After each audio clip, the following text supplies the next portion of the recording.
George Bush, and it was hosted by the George Bush Foundation, and so Bob has been very kind, and so we've been talking about him visiting Corpus Christi as our luncheon speaker for several months now, but unfortunately the COVID put a dent in our plans. But I thought we would have him first as a chat on Zoom first before we warm him up for his eventual visit as a luncheon speaker later in the fall during the year. And so it's my great pleasure to welcome Missouri's 53rd governor. So he has a very distinguished resume, which I've shared with you online, and Marty sent it along with the link. But one of the things I particularly wanted to mention is that Bob is currently the Missouri co-chair of the U.S. Global Leadership Coalition, and is on the executive board. He's also an executive board member of the Missouri's NAACP chapter, and Honorable Holden founded the Holden Public Policy Forum and was a professor at Webster University for 10 years. And while at Webster, by the way, China has a fantastic program called Confucius Institute, which Webster University received as the first Confucius Institute, and that's located in St. Louis, Missouri. And Bob has been active in literally so many things. He was at one time the assistant to Senator Eagleton and Congressman Gephardt. You all know the names. He has been playing an active and very key role in how China and the United States collaborate and advance mutual trade interests of Middle America in the United States. So without much ado, I would like him to start, by saying what's his role, what is he doing right now in bridging the relations between the United States and China. And then we'll open up slowly as he speaks. We'll be asking some key questions that he may elaborate. So, Honorable Holden, sir, we welcome you, and I look forward to your comments. Well, I am very much. Excuse me just a minute. I'm recording this unless anybody has objection, okay? I have no problem. So I just appreciate talking to all of you in Texas. Something you don't know, but my youngest brother is a lawyer in Texas. So anytime I can get an opportunity to get down to Texas, I look forward to it. David Firestein with the Bush Foundation is also a longtime friend of mine too. Yeah. So I'm delighted to be with all of you, and I look forward to being able to come to Corpus Christi in the future. At least now we're not wearing masks everywhere, and that's good. I mean, unfortunately, Missouri was not particularly very responsive to the idea of mask wearing, which is unfortunate because I think it saved a lot of lives. But I appreciate the invite this evening. Look forward to the opportunity going in the future, because Texas plays such an important role historically as well as currently in the life and value of our country. You really can't talk about anything in terms of foreign policy that Texas does not come into the equation of that discussion. Texas is the 9th largest economy in the world. Most countries don't even have the enjoyment of being able to say things like that.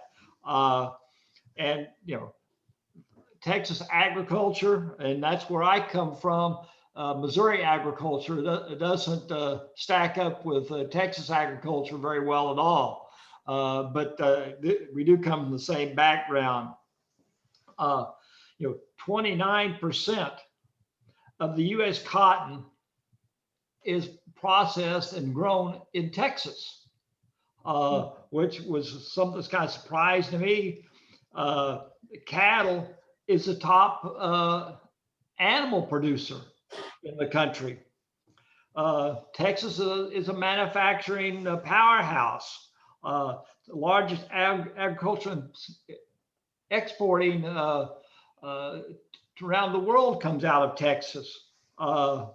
Texas is the global oil superpower, which, as we address the climate warming and those issues, I'm hearing now stories of how they're working on trying to figure out how to take the oil and gas and make it more environmentally positive for all of us. Texas is one of the top 10 states, fastest growing in the country. It just covers the breadth of what we all think about. And when I got started in all this was when I was governor of Missouri. I decided that I thought China was the best opportunity for us. I'd been chairman of the Midwest Governors Association, which at that time did not include Texas as part of it. And we were losing jobs and seeing manufacturing disappear out of our area of the country, going to the Southeast and then going overseas. And so I started thinking about what would be the next opportunity, because it's very difficult to get back what you've lost, at least in the short run, if not the long run. And I saw it as China. And so I made the trip to China towards the end of my governorship, announced that we were going to open an office in China. And on that trip, Senator Adlai Stevenson from Illinois was there and invited me to go to a meeting he was having with some of the leaders, business leaders in China. And he was talking about creating an organization called the Midwest China Association. He had done the same thing with Japan about 20 years earlier, and that's been very successful, and asked me if I wanted to be involved. And I said yes. And so that's how I got involved in this, taught at Webster University in St. Louis, brought the first Confucius Institute to the state of Missouri. I've been an active member of the American Legion, a boys state and girls state program for over 40 years. I know your Legion program in Texas is very, very strong. And I made the proposal to our staff that we ought to invite Chinese students of the same age to come and participate in the program. And they accepted that, and we did it. And I'd like to see that expanded as we proceed and grow, because the key, I think, to building the relationships with China and helping to change some of the values that we see in China that we disagree with is for them to know who we are and what we stand for and what we want to achieve. We can also learn by that.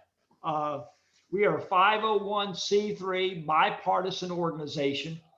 I'm a Democrat, but a lot of the people on our organization are Republicans. Roy Blunt is a longtime friend of mine. Kip Bond, the governor of Missouri, is a friend. In fact, we're co-chairs of the USGLC organization in Missouri.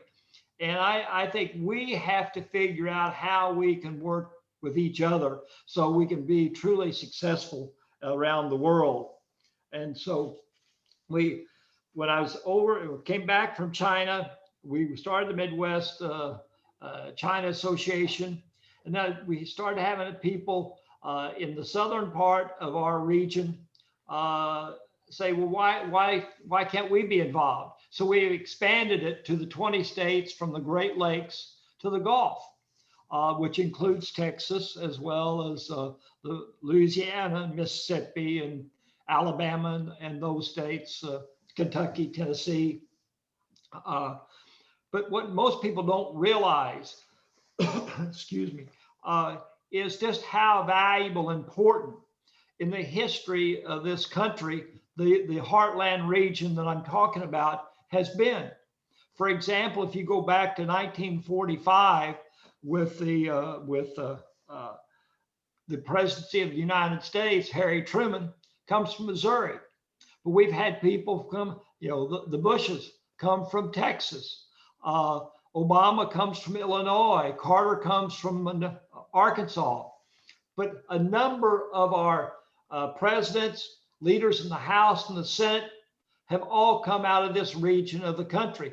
In fact, under the Biden administration, I think of the 21 or 22 key cabinet positions, about 9 of them have a relation to the heartland region of the United States.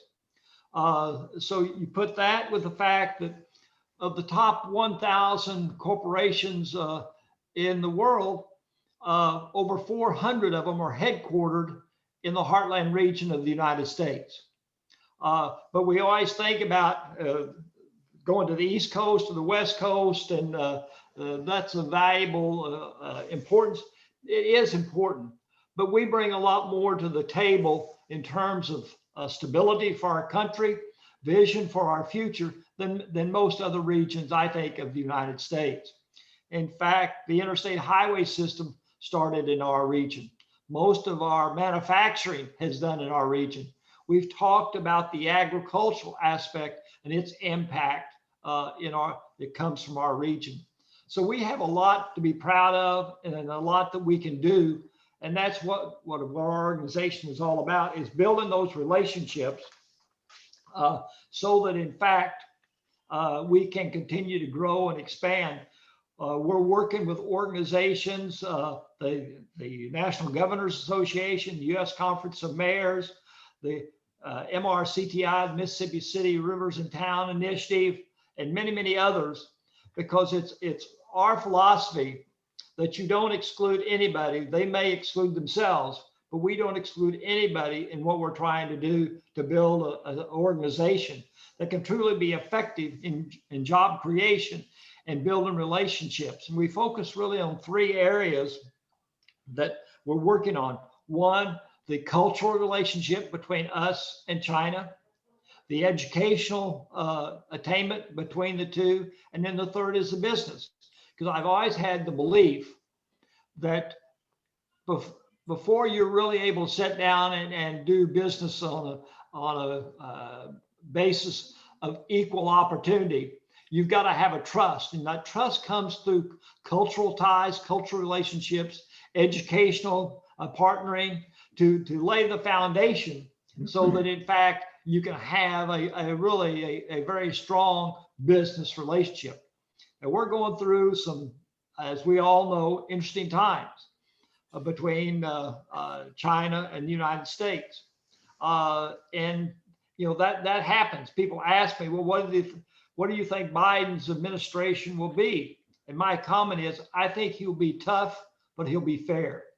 And people say, well, this has been a rather difficult time period we're going through. Yes, I think Biden is trying to reset the relationship that the United States historically has had since the 1950s with China. And in that resetting process, there's going to be some elbows thrown at each other. But at the end of the day, I think we'll come out and we'll be stronger for it.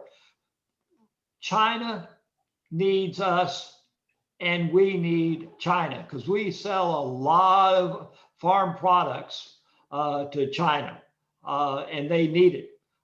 So I'm not one of these individuals that think our best days are behind us at all. I think just the opposite, because I think we have the values within our democracy that I think will sell very, very well. And what's so interesting, and that's the reason getting involved with Boys State and Girls State, and you've got a very large program there in Texas, is so very important because it allows young people to meet other young people and understand and build those relationships.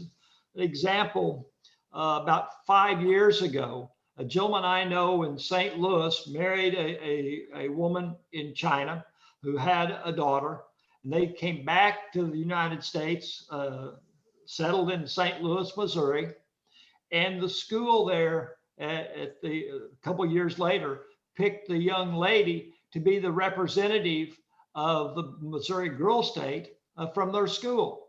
And so she went to the Missouri Girl State program, and lo and behold, the students there decided they wanted to run her for governor of Missouri Girl State. And she got elected. And then they found out that she wasn't even an American citizen, which tells me that if you put the right people together, they will build those relationships that are so very, very important. And so that's the reason the education piece is so important to me. The relationships are so important. But we've also got to remember that the key to this is keeping a vibrant economy in our country and a visionary leaders showing the way of how we get move forward in the years ahead. I think we've got them. We've just got to develop it, and that's what our organization is all about. As I said, I think we've got as many Republicans on the boards of what we're doing as we've got Democrats. My attitude is anybody that wants to see progress made, then we welcome them to what we're doing and being a part of it. And we've got 2 or 3 people from Texas that are on our board, by the way, just so you know. So we welcome any involvement and any help that we can give you as we put these pieces together. And I'm just delighted to be with the great state of Texas. It's a little bit bigger and much more influential than my state of Missouri. But I appreciate your involvement and what you're doing. So thank you very, very much. Thank you, Governor. So what do you think, what are some of the main agricultural products that China imports from Heartland, United States? I mean, we actually bring it all from that standpoint. For example, soybeans, the top 11 states in soybeans all come out of our Heartland region. In beef, 12 of the top 15 states. In poultry, 6 of the top 10. Chicken, 6 of the top 10. Egg production, 7 of the top 10. So, I mean, it just goes down the list, and Texas plays such a pivotal role in all of those. And manufacturing technology, worldwide technology, has more people employed in Texas than they do the state of Missouri and St. Louis, which is where they started. So Texas has a fertile ground of both agriculture and manufacturing as we move forward. So I see Texas playing a pivotal role in all of these. What kind of challenges do you see in between the United States and China for the short term and long term that we have to be striving to meet and overcome? Well, I think I think Joe Biden is trying to reset our relationship with China. Mm-hmm. And I think it is needed. Of course, China is trying to exert as much influence as they can.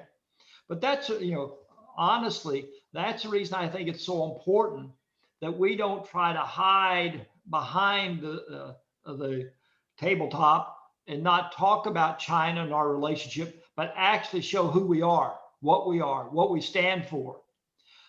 And that's the reason I think the more collaboration we can have with young people in China and the United States, we can't convince them and tell them that this is what they should think. But if they see who we are, another example, when I taught at Webster University, I'd always let the students speak after I turned in their grades so that nobody had to worry about ticking me off and making me mad. But this one young lady got up and she said, "Governor, I will not go back to China the same person that came to America." Now, what better foreign policy can you have than that? And so I think the more ways through sister city relationships, sister state relationships, civic relationships, that we can build an ongoing partnership with very defined boundaries of what's appropriate and what's not appropriate in our action. That's the way we influence China. We don't influence China by saying you're going to do it our way or we're going to take our marbles and go home. It's too big and offers too much for our economy, both in agriculture, manufacturing, technology. But we've got to have very specific rules that we play by. And if they don't play by rules that we think are appropriate, then we've got to respond to it, just as we expect them to lay down what they think are the rules that we should live by in that regard. And so I think we're going through a period where both our leaders in the United States and China are testing their counterparts. I don't know the department people well, but I do know them. I was just on the phone with Rodney Slater today, and he was with the Clinton administration. I mean, we got smart people trying to craft good public policy, which and I'm showing my colors a little bit. I don't think we had the last 4 years. It was more like a self-serving, what's in it for me type attitude. And that's not how we are as a country or as a culture. And I tried to practice that and believed in it when I was governor of Missouri. I'll never forget, about 3 months after I'd been into office, they came to me and said, Governor, you may not know this, but we don't in this state represent women very well at all. In fact, I think we were 41st out of 50 states with women in leadership positions. Before I left office, we ranked number 5. I did the same thing in the Hispanic community, the same thing in the African American community, because we've truly got to reflect a global world if, in fact, we're going to lead a global world. And that means our door has to be open for anybody and everybody that has the talent and wants to exercise it and take the advantage of it. And so that's really what we're doing and working on with our organization, the United States Heartland China Association, is letting everybody know that if they come with a certain set of values, they're accepted. One of my good friends that we developed a relationship many years ago in Springfield, Missouri, is in the U.S. Senate. His son was governor of our state one term, and so we've got to be able to reach across the line and invite everybody to participate in that, and that's what we're doing. And so anybody and everybody in Texas that wants to be involved, we welcome you to it, because all that does is help us do a better job of expressing and sharing and developing the values that I think can make us successful globally in the world of tomorrow. And that's where we are. We are transitioning our country into much more of a global world. It won't be a dominant global world, but it'll be people sitting at the table. And that's, I think, our future. And that if we do this and open those doors of opportunity, I think we'll continue to lead the world and be successful. Questions from others? Anybody? You can. I wore everybody out. I have a question, actually. Yes, go ahead. So can you please go into detail about the educational partnerships that you aid with your organization? Like, how does that process, how is that made and how do you do that? Well, several fronts, actually. One, I encourage all academic institutions in our region to build a partnership with academic institutions in China so that there is that transfer of knowledge and ability that I think is very, very important.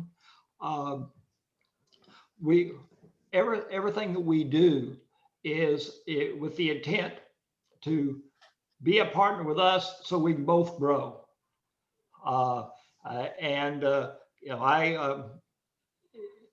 I was raised in that environment, even though it's rural Missouri. There were no foreigners in my city or town, because I come from a farm. Started out in a one-room schoolhouse. But I was taught by my family that you treat everybody with respect. I've tried to live by that, both in public office and how I live my life. The greatest satisfaction that I have is when I have someone like you that I'm able to help open a door for, and you go on and do great things. That's the greatest reward I think anybody can have in life. And so we're working with the educational programs of college and university, not just the best, but all of them. I mean, you've got some very, very good ones, and we've got interns from Texas in our programs.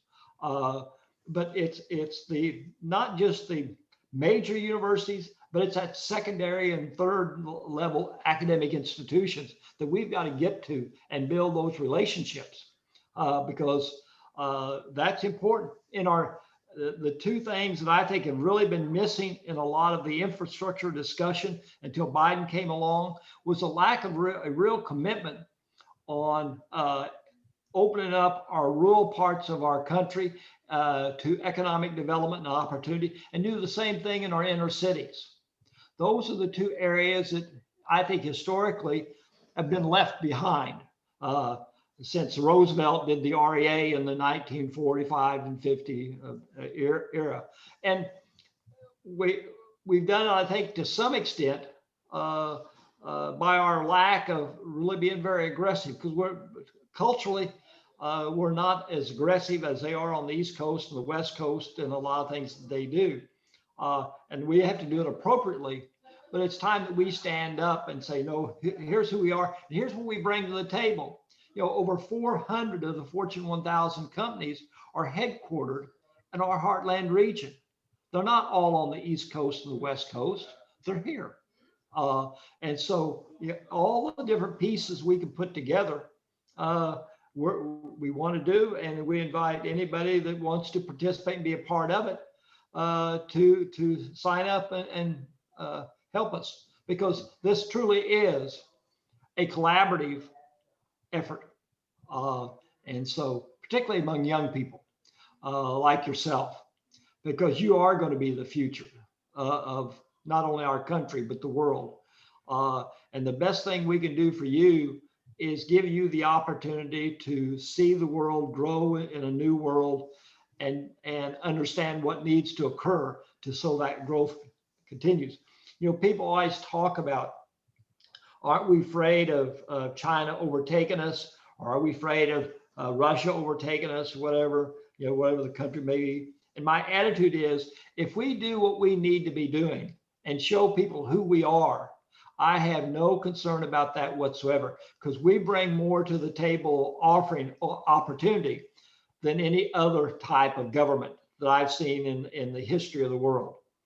So that's what we need to be doing. And people like you need to be our ambassadors to spread that message. But you can't demand that somebody do it our way. They've got to see what we're doing, how we're doing it, and how it's in their best interest to do it our way. And there's where you have true success.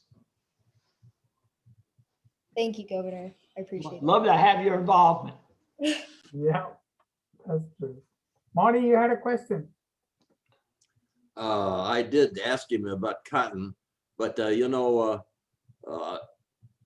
the Economist magazine a couple of issues ago said the most dangerous place on earth was Taiwan, and certainly the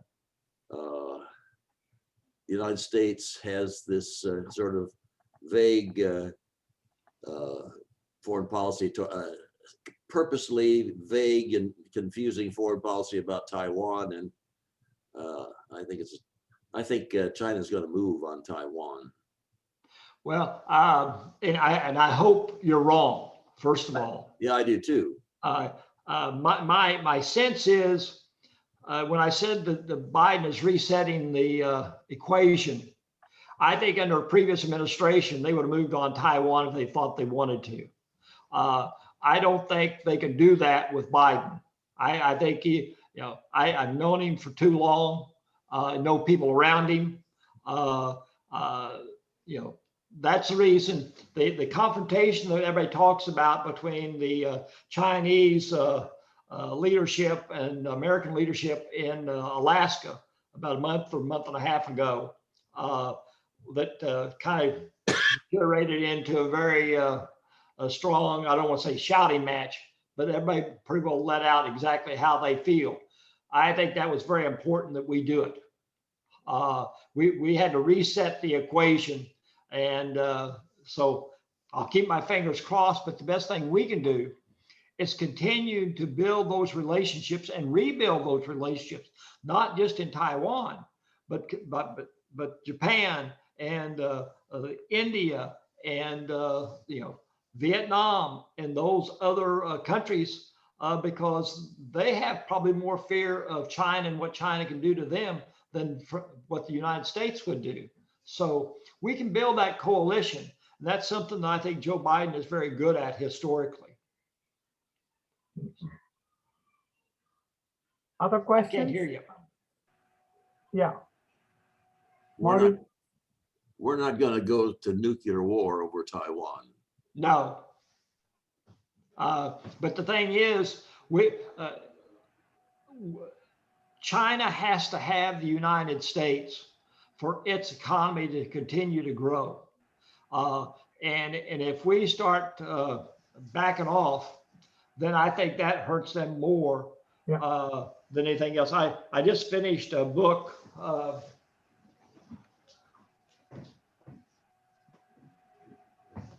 The Myth of Chinese Capitalism, written by Dexter Roberts. And, I've always had a concern about, like you and others, about China and where they're going to go. After reading this book, China's got so many problems that they've got to deal with internally. They've got to get their act together in that front before they can really be that aggressive, I think, externally. Now, I think they will do a lot of external things that will cause us heartburn. But until they amass the power of their culture, then I think it's very difficult for them to do. Well, I think their greatest risk is what you said, is their own people. Right. And we only see the upper echelon of Chinese leadership when we deal in foreign policy with them. But you start looking at underneath the covers, so to speak, the amount of poverty, the amount of lack of education. There's all sorts of factors that we really don't talk a whole lot about China, but it will plays a factor. I mean, that's the reason that book, I read it in 2 days. That was short for me. But I mean, this example after example after example of how they're farther behind than the perception is of them by us and others. I mean, they've got to continue to show that they are delivering the goods for their population for them to stay in power. And so I just think the more ways that we can open up and let the world and let the People's Republic of China see who we are and what we stand for, I think that'll have more influence on the political situation in China than anything else. I have a question. If the dollar weakens, how will that affect the heartland in terms of trade with China? And also just a quick comment, just based on their military stance over history, China's been very good at projecting power at their border. but they have a very hard time projecting power beyond their border. Now, their military is making moves to be able to do that more, but they really have had a real big problem of trying to project power outside of their border itself. I think that's true, and I think that's a very accurate statement. You know, as long as they can control the agenda, they can pick and choose when they're going to show muscle. That's the reason, you know, so much of Biden's time right now is being spent with rebuilding those ties with Great Britain, with France, with Taiwan, with India, because if we rebuild all of these relationships and the ties, then it makes it much harder for China to be very aggressive, because at the end of the day, their people have to eat. And if they don't have access to the food, if they don't have the money to be able to buy what they want and need, then I think it puts them in a politically a very, very tight situation. Yep. I mean, I don't think backing down on China is in our best interest. I don't think being overexertive on China is in our best interest. I think the more ways we can open up our culture so the average citizen of China can see who we are and what values we bring, that's a biggest, I think, crisis that China has dealing with the United States, is for people to really see their culture and how they're surviving or lack thereof, and ours. Even though we may have problems, we're still the best in the world.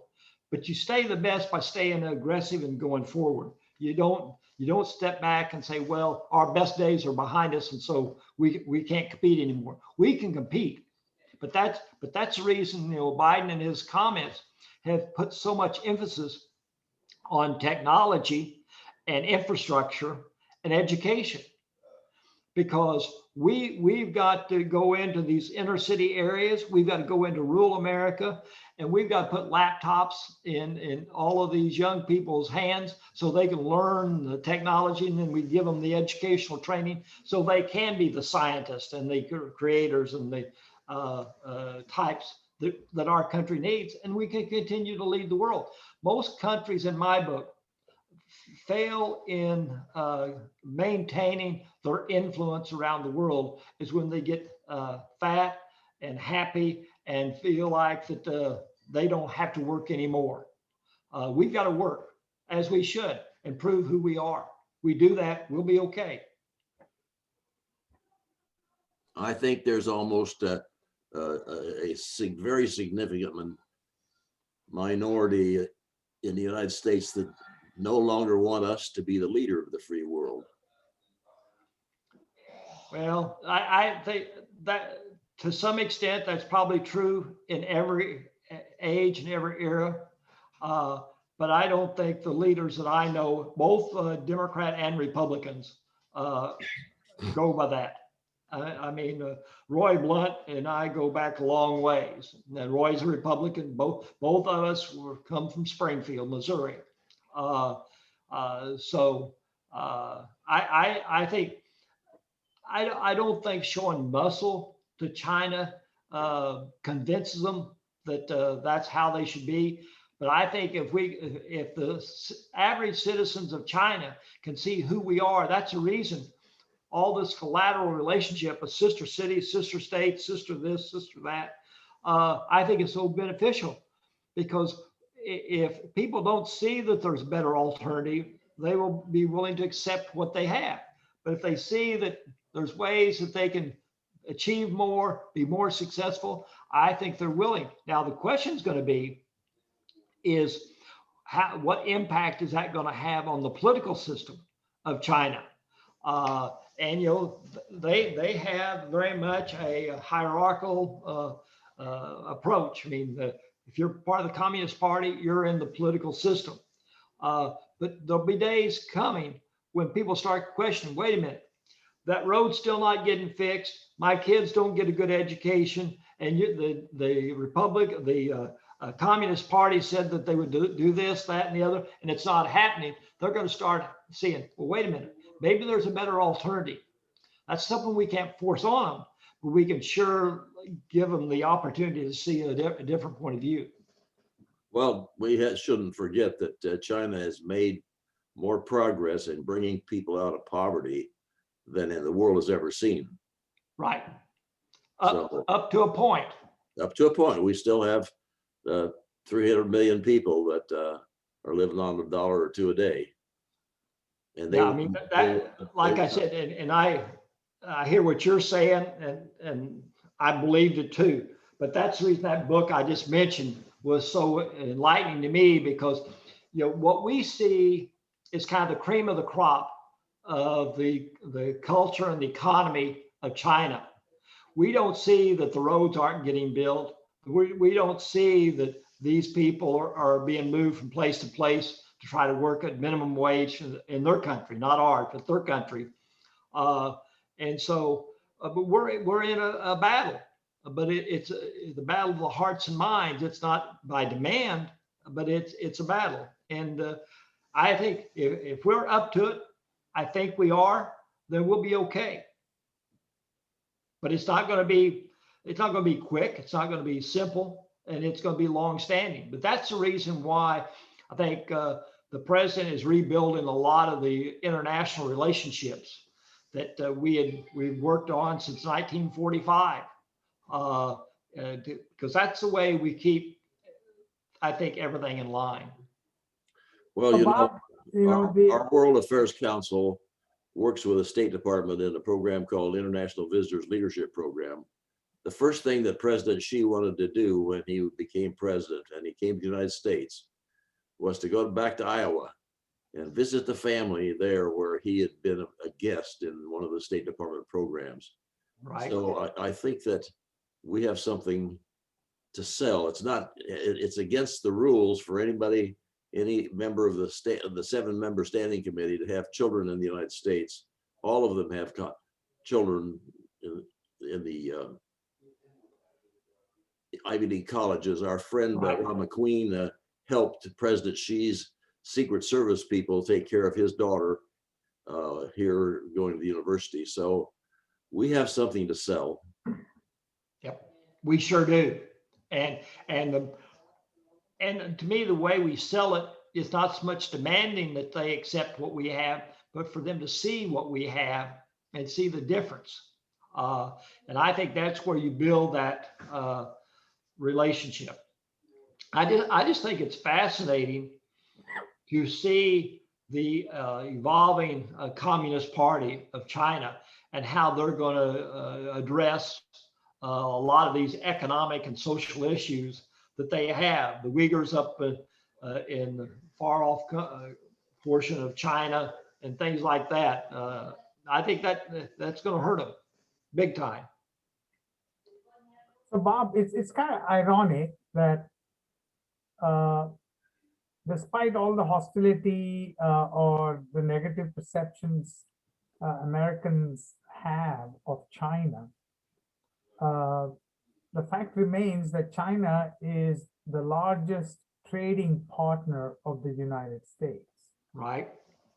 And what do you see as a solution to educate Americans about the Chinese significance to American way of life? And it's a huge challenge because in education probably will fix part of that, but the daily diet of negativity that comes through either media or political lens of China, we develop a quite a negative, hostile view of China. So how do you think? What do you think is the solution for overcoming that? Well, I think one, we can't demand that China change to our point of view. This is, if China tried to demand us to change for their point of view. Yeah. But I think and honestly, you're not going to change somebody in our culture or their culture that's probably 50, 55, 60, 70 years old. we're pretty well set in our ways of what we see our priorities.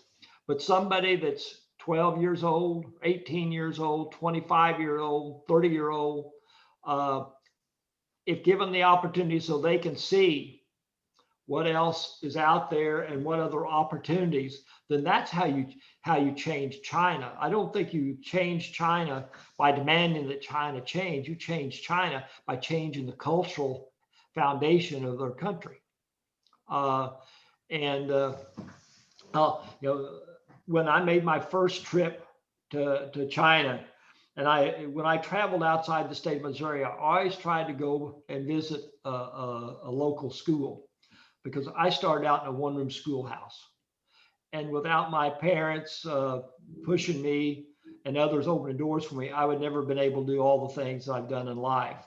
And so on this visit, my wife and our two sons went with us. One of them was turning 10 at the time.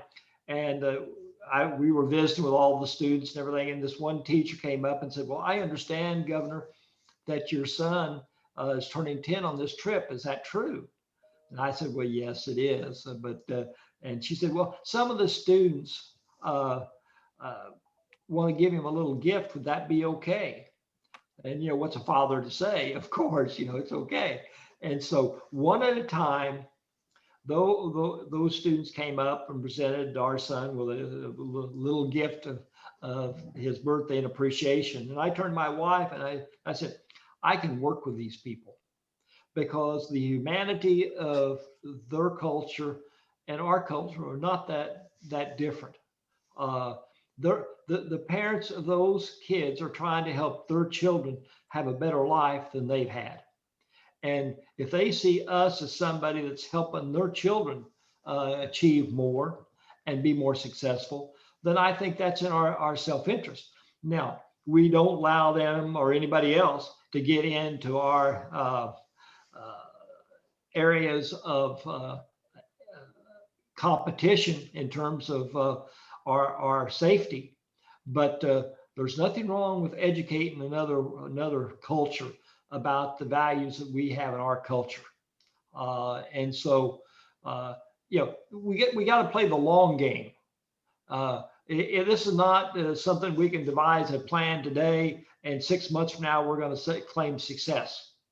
But every time I've had the opportunity of interaction or watching the interaction occur with young people in particular, whether they be young and 15, 16 or young and 25, is, we help set a tone of what their culture can become if they do the things that they need to be doing.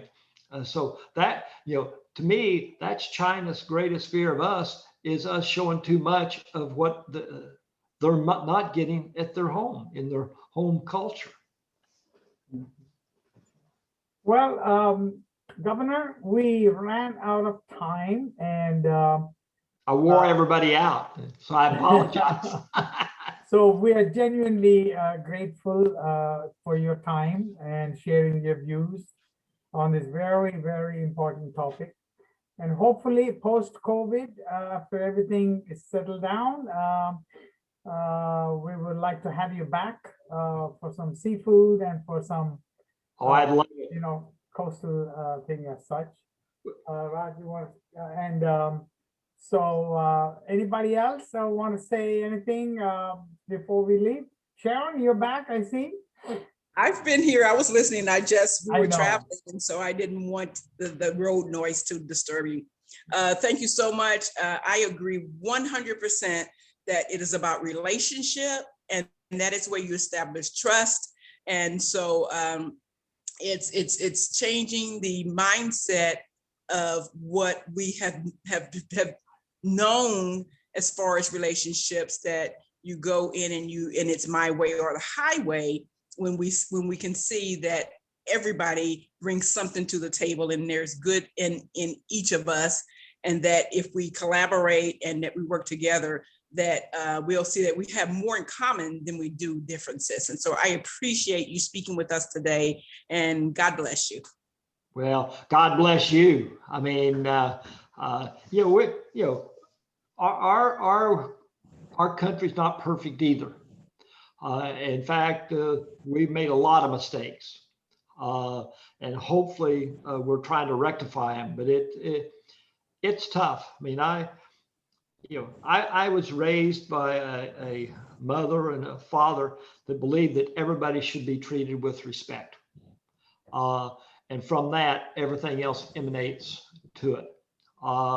And that's the reason I was so aggressive when I was governor, of trying to make sure that everybody in our culture is sitting at the table having input. And that's what we're trying to do with our organization, is make sure that everybody has the opportunity.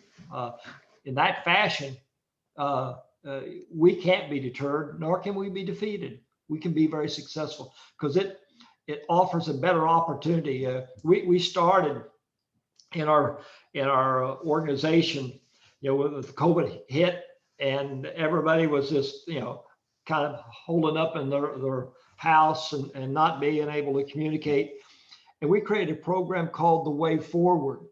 And that brings in speakers and stuff like this. But what we wanted to do, and what I wanted to do, was to give people hope. If we do it and do it well, then we can be successful. When people have hope, then they will be active and be successful, and better days will come. So we can throw target shots at China for what they aren't doing in human rights, but you know what? We've got our own problems too, and we've got to address them. There's a scripture that says to take the beam out of your own eye before you take the needle out of the other one's eye. So thank you again for sharing with us. Anatha, thanks for arranging this. We're so appreciative. We hope to hear you again and definitely want to see you in person. I would love to sit down and talk to you personally. Well, first of all, anytime you want, it's fine. And I'd love to get to Texas, okay? So we'll plan on it. Thank you all very, very much. Enjoy your weekend. Thank you, everybody, and we appreciate your time. And feel free to write me if you have any questions, or if you see something that we're doing that you would like to be involved in. Don't be bashful. I'll leave you with one thought. When we started our Way Forward series, none of us knew how well it would go or be successful. We now have about 7,000 contacts through that effort. And what's interesting, a third of the people listening and participating in these programs come from the United States. A third of them come from China, and a third of them come from just the Heartland region, which, to me is giving you a very broad base of interest, which is exactly what we want to see happen. Thank you, sir. Thank you, Bob. Thank you. Appreciate that again. Everybody, thank you. Bye. Bye. Bye.